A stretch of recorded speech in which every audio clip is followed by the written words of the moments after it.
श्रीरङ्गराज महिषीं श्रियमाश्रयामः राजाय पुरोगमैः सर्वैश्च पूर्वैरस्तु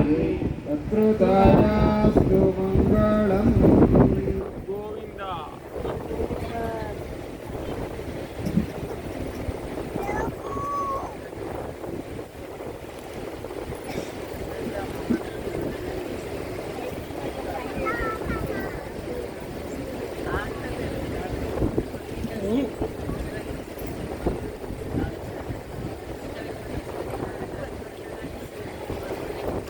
జరగబోతోంది. అందరూ కూడా సేవించుకోండి.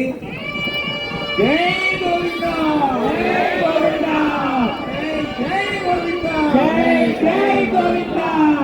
ఓం మాంగళ్యమంగళానేన హేతునా కంఠే బధ్నాతి భగవాన్ వందేవ శరణం శతం.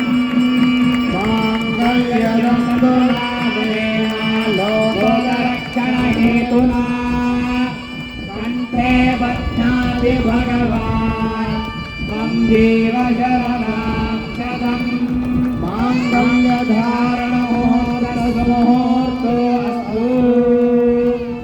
जय गोविन्द जय गोविन्द जय बोलो लक्ष्मी नारायण भगवान की भगवान की जय. जय बोलो श्री भूगोदा समेत गोविंद भगवान की जय. जय बोलो श्री भूगोदा समेत गोविंद भगवान की जय. ओम महादेव्ये च विद्महे विष्णुपत्न्ये च धीमहि तन्नो लक्ष्मी प्रचोदयात्.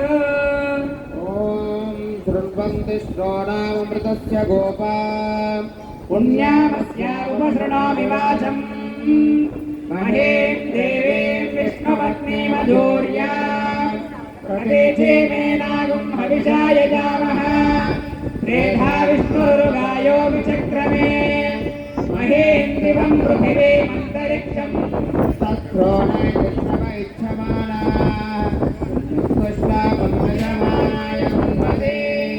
ओम धनुर्धराय विद्महे सर्वसिद्धये च धीमहि प्रचोदयात्.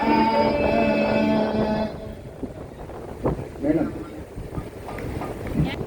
మంగళసూత్రం అంటే భార్యాభర్తల యొక్క బంధానికి అది ఒక గుర్తుగా మంగళకరమైనటువంటి సూత్రంగా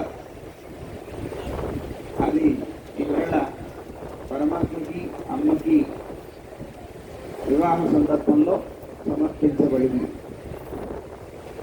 ఆ తర్వాత అక్షతారోపణం అని అక్షతల్ని ఆరోపించుకోవడం అంటే పైన ఒకరికొకరు పూసుకుంటారు. అక్షత అంటే క్షతము కానిది అంటే విరగనిది అన్నమాట. విరగని బియ్యంతోనే అక్షతలు తయారు చేసుకోవాలి. వాటిని పసుపుతో కడుగుతారు. అంటే పసుపుతో కలిసినటువంటి బియ్యం ఏదైతే ఉన్నాయో వాటిని అక్షతలు అంటారు. ఎందుకు ఈ అక్షతల్ని ఇలాగా ఆరోపణ చేయడం అంటే ముహూర్తకాలంలో తల మీద ఉంచబడినటువంటి ఆ జీలకర్ర బెల్లం ఏదైతే ఉన్నదో అది జీవిత ప్రారంభానికి ఒక చిహ్నంగా చెప్పబడింది.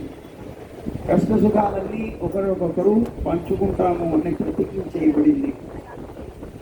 ఆ తర్వాత ఈ అక్షతారూపంలో ఉన్నటువంటి అర్థం ఏమిటి అంటే మన జీవితం కూడా ఇలాగే విరగని బియ్యంలాగా ఉండాలి అంటే అర్థం ఏంటి? మన జీవితం కూడా ఈ సాంసారికమైనటువంటి వివాహ బంధం ఏదైతే ఉందో అది విరగకూడదు. విరగకూడదంటే ఈవేళ విడాకులు తీసుకుంటున్నటువంటి అదంతా విరిగిపోవడమే అన్నమాట. కనుక అలా విరగకుండా ఉండాలి. కానీ కొంతమంది ఇంట్లో ఎప్పుడు గొడవ భార్యాభర్తలకు ఒక్క నిమిషం కూడా పడదు. కొట్టుకుంటూ ఉంటారు, తిట్టుకుంటూ ఉంటారు, కానీ వాళ్ళు కలిసిమెలిసి ఉంటారు. జీవితకాలం అలాగే ఉండేవారు కూడా ఉంటారు. కానీ అలాంటి జీవితం కాదు. విరగకూడదు అని అంటే, విరగకుండా ఉండాలి అంటే ఏదో మనం అనుకున్నట్టు ఇప్పుడు విడాకులు తీసుకోవడం అనేటువంటిది జరగకపోయినా ఇంట్లో శాంతి మాత్రం ఉండదు. వాళ్ళు అలా కూడా ఉండకూడదు కనుక పసుపు కలుపుతారు దాన్ని, ఆ బియ్యాన్ని. విరగని బియ్యమే కాదు, దానికి మంగళద్రవ్యమైనటువంటి పసుపు కూడా కలపడంలో అర్థం ఏమిటి అంటే, జీవితం విరగకపోయినా ఎప్పుడు కొట్టుకునేలాగా ఉండకుండా మంగళకరంగా జీవనం సాగించాలి, సుఖవంతంగా జీవనం సాగించాలి. అందుకోసం అని పసుపు కలిపి మన అక్షతారోపణం అనేటువంటిది చేయడం జరుగుతుంది. అంటే వారంతా అక్షతలు పోసుకోవడంలో ఏమిటి అంటే, ఇది ఉద్దేశంగా వారికి ఒకరికొకరు ఉంచుకోవడం అనేటువంటిది జరుగుతుంది అన్నమాట. అక్షతారోపణ కార్యక్రమం కూడా జరగబోతోంది. అయితే ఈ మహాలక్ష్మి యాగం ఇంత వైభవపేతంగా జరుగుతున్నది అంటే సంకల్పం అమ్మది అని చెప్పుకున్నాం. ఆ అమ్మ ఈ యజ్ఞం జరగడానికి కొంతమందిని పరికరాలుగా తీసుకున్నది. మనం అనుకుంటాం పరికరమే కదండి అది అని, కానీ అమ్మ దృష్టిలో పడినటువంటి పరికరం కూడా గొప్పది కదా. ఇప్పుడు చూడండి, కొంతమందికి ఎవరో రాసిన పెన్ను, ఎవరో గొప్పవాడైనటువంటి వ్యక్తి ఉన్నాడు అనుకోండి, అతను రాసిన పెన్ను కూడా వేలం వేస్తారు, ఇంత డబ్బు వస్తుందా. అయితే పెన్నులు లేవా లోకంలో? ఎవరి దగ్గర లేవా? ఉన్నాయి. కానీ ఆ పెన్నుకి అంత డబ్బు ఎందుకండి అంటే, అతని చేత రాయబడి అతని చేత వాడబడింది అంటే అతని యొక్క గొప్పతనం తెలుస్తుంది అన్నమాట. అలాగే అమ్మ సంకల్పించినటువంటి ఈ యజ్ఞంలో నాకు పరికరాలుగా వీళ్ళు ఉండాలి అని నిర్ణయించినప్పుడు ఆ అమ్మ దృష్టిలో మనం పరికరం అవ్వగలిగాం కనుక అదే గొప్పతనం అన్నమాట మన జీవితాన్ని. అంతకన్నా గొప్పది ఇంకేముంది? కనుక ఆ అమ్మ యొక్క అనుగ్రహ విశేషం చేత ఈ యజ్ఞ కార్యక్రమాన్ని అత్యంత వైభవపేతంగా జరిపించినటువంటి కమిటీ వారు ప్రధానంగా ఇక్కడ జరపాలి అని, అంటే ప్రతి సంవత్సరము కూడా మన మహాలక్ష్మి యాగాలు మన పీఠం తరపున జరపడం అనేటువంటిది జరుగుతూనే ఉన్నది.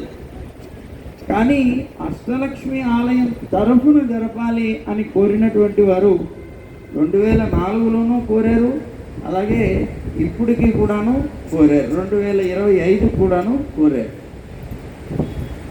అప్పుడు ఇప్పుడు కూడా కోరడానికి ప్రధానమైనటువంటి వ్యక్తిగా వచ్చినటువంటి వారు, కమిటీ అయితే మారింది కానీ దీనికి ఫౌండర్ ట్రస్టీ అంటాం కదా, ఆ ఫౌండర్ ట్రస్టీగా ఉన్నటువంటి